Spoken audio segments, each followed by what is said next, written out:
pratique le péché pratique aussi l'iniquité. Et le péché est l'iniquité.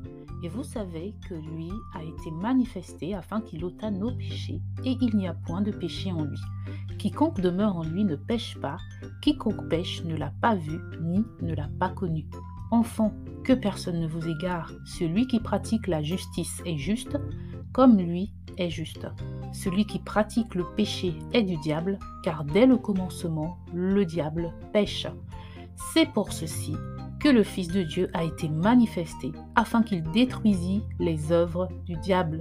Quiconque est né de Dieu ne pratique pas le péché, car la semence de Dieu demeure en lui, et il ne peut pas pécher parce qu'il est né de Dieu. Je viens de vous lire un passage de la première lettre de Jean, chapitre 3, des versets 4 à 9. Vous l'avez compris, nous commençons 2022 avec un sujet de taille, le péché. Si vous me lisez sur le blog, j'ai abordé le thème du péché au travers d'un bref article en décembre dernier. Il s'agit d'un sujet assez complexe, très important dans la Bible, mais très peu de personnes aiment s'y attarder.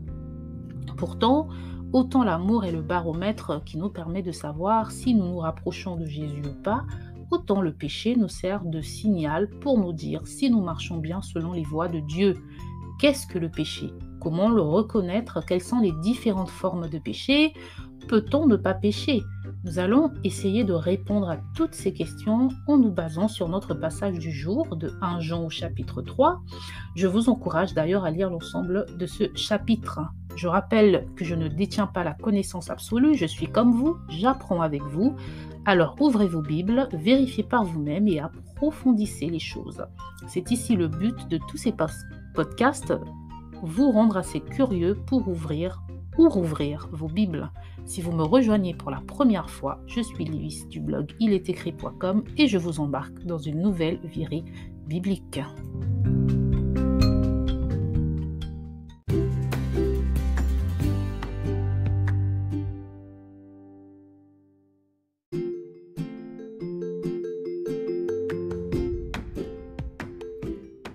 Reprenons donc notre passage de 1 Jean au chapitre 3. Le premier verset nous dit « Quiconque pratique le péché pratique aussi l'iniquité, et le péché est l'iniquité. » Le péché ici vient du grec armasia, qui veut dire ce qui est mal, une offense, une violation de la loi divine, mais aussi le péché signifie manquer la cible. Manquer la cible, si vous m'avez lu sur le blog, c'est aller dans le sens contraire de celui de Dieu, choisir le mal et non le bien, la mort et non la vie, le mensonge et non la vérité. Ce verset nous dit que le péché est l'iniquité. C'est quoi l'iniquité ? C'est le caractère de ce qui est injuste. On peut donc dire que pécher, c'est pratiquer ce qui n'est pas juste aux yeux de Dieu. Je précise aux yeux de Dieu car bien souvent, ce qui est injuste aux yeux de Dieu peut être juste aux yeux des hommes. Le verset suivant nous dit « Et vous savez que lui a été manifesté afin qu'il ôtât nos péchés, et il n'y a point de péché en lui. » Lui, c'est évidemment notre Seigneur Jésus. Le verset nous rappelle ici que Jésus était sans péché et que le sens même de sa venue sur terre était pour nous en libérer. Son sacrifice était pour notre salut qui passe aussi par le fait de nous détacher du péché. Nous avons été rachetés. Rien qu'au travers ce verset, nous pouvons peser le poids du péché. Adhérer au péché, rester dans le péché, c'est renier l'œuvre de la croix, le sacrifice de Jésus, et j'exagère à peine. Au verset 6 et 7, nous lisons « Quiconque demeure en lui ne pêche pas, quiconque pêche ne l'a pas vu, ni ne l'a pas connu. Enfant, que personne ne vous égare, celui qui pratique la justice est juste, comme lui est juste. » C'est clair, pécher, c'est pratiquer ce qui est injuste, nous confirment ces versets qui nous appellent à ressembler à Christ en pratiquant ce qui est juste. Le mot juste vient du grec dikaos, qui veut dire entre autres ce qui est droit, raisonnable, en accord avec la loi biblique, innocent, approuvé et accepté par Dieu. La suite de notre passage enfin dit « Celui qui pratique le péché est du diable, car dès le commencement, le diable pêche. » C'est pour ceci que le Fils de Dieu a été manifesté afin qu'il détruisît les œuvres du diable. Quiconque est né de Dieu ne pratique pas le péché, car la semence de Dieu demeure en lui, et il ne peut pas pécher parce qu'il est né de nouveau. Parce qu'il est né de Dieu, pardon. Parce qu'il est né de Dieu. Donc, y a-t-il encore besoin de commentaires? C'est clair et net, le péché est au diable, donc péché équivaut à faire la volonté du diable et non celle de Dieu. Le salaire du péché, c'est la mort, nous dit la Bible dans Romains 6 au verset 20.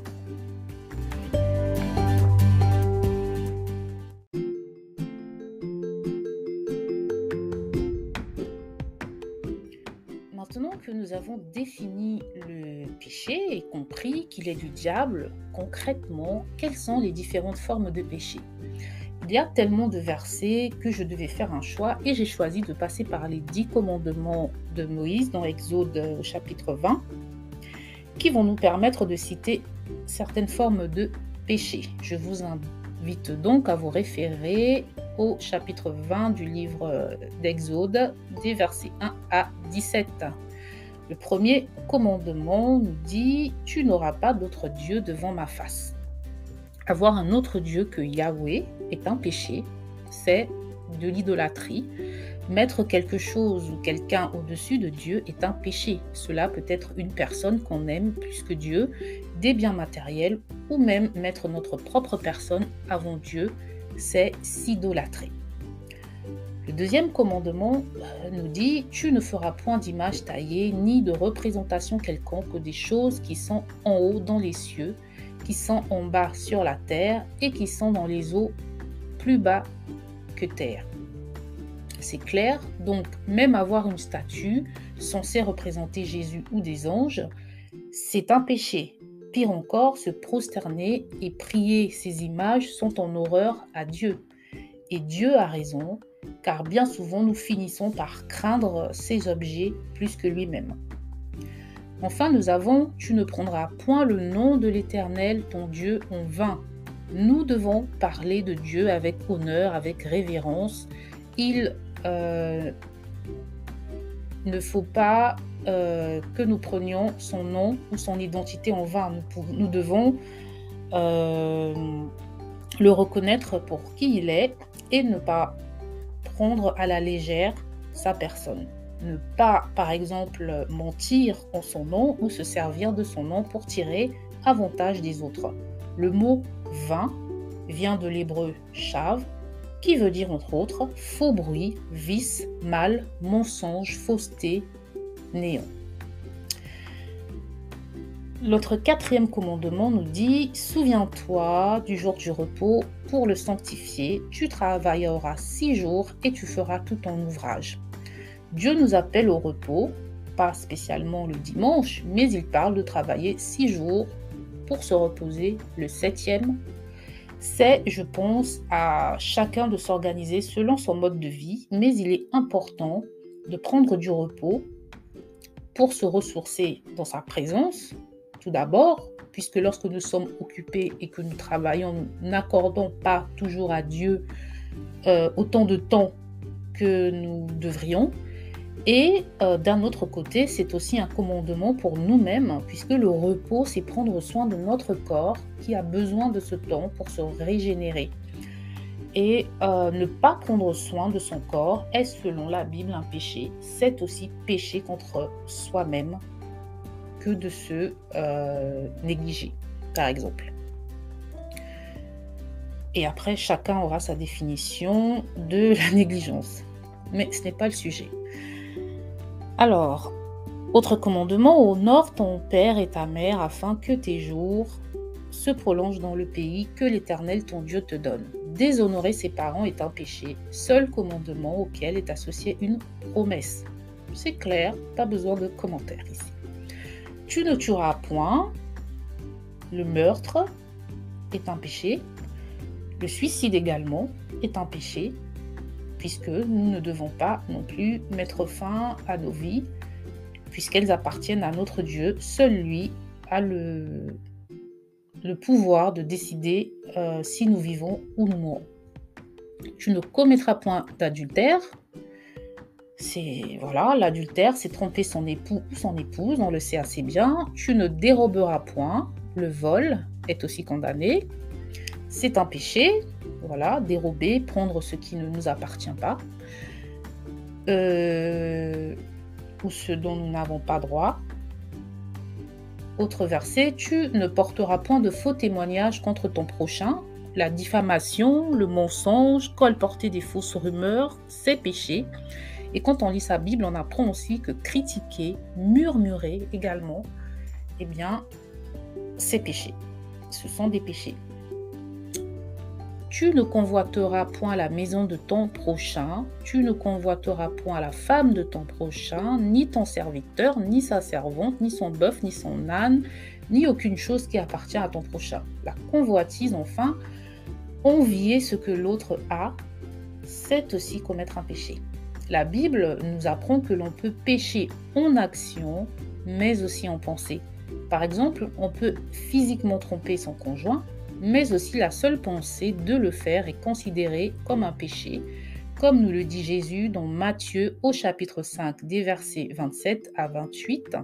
Je cite, « Vous avez ouï qu'il a été dit, tu ne commettras pas d'adultère, mais moi je vous dis que quiconque regarde une femme pour la convoiter a déjà commis un adultère avec elle dans son cœur. » Donc ici, on voit que le péché de la convoitise engendre celui de l'adultère, même si ce n'est que dans les pensées. Il y a aussi le fait de ne pas pardonner qui est considéré comme un péché. Le péché peut se cacher sous différentes formes, pas toujours évidentes, et nous avons besoin du conseil du Saint-Esprit et de la parole de Dieu pour savoir le discerner. Il est écrit dans 1 Corinthiens au chapitre 6 des versets 9 à 10 « Ne savez-vous pas que les injustes n'hériteront point du royaume de Dieu? Ne vous y trompez pas, ni fornicateurs, ni idolâtres, ni adultères, ni efféminés, ni ceux qui abusent d'eux-mêmes avec des hommes, ni voleurs, ni avares, ni ivrognes, ni outrageux, ni ravisseurs, n'hériteront du royaume de Dieu. » Nous lisons encore dans Colossiens au chapitre 3 au verset 8 « Mais maintenant, vous aussi renoncez à toutes ces choses, à la colère, à l'animosité, à la méchanceté, à la médisance, aux paroles déshonnêtes, qu'ils n'en sortent pas de votre bouche. »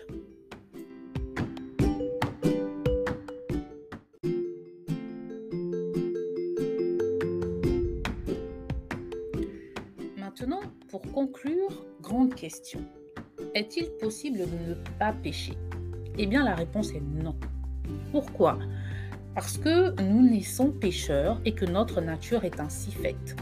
Simplement, nous pouvons nous sanctifier grâce à Jésus, grâce à son esprit et à sa parole. Nous pouvons faire le choix de dire non au péché lorsque nous sommes tentés et aussi de nous repentir lorsque nous sommes tombés.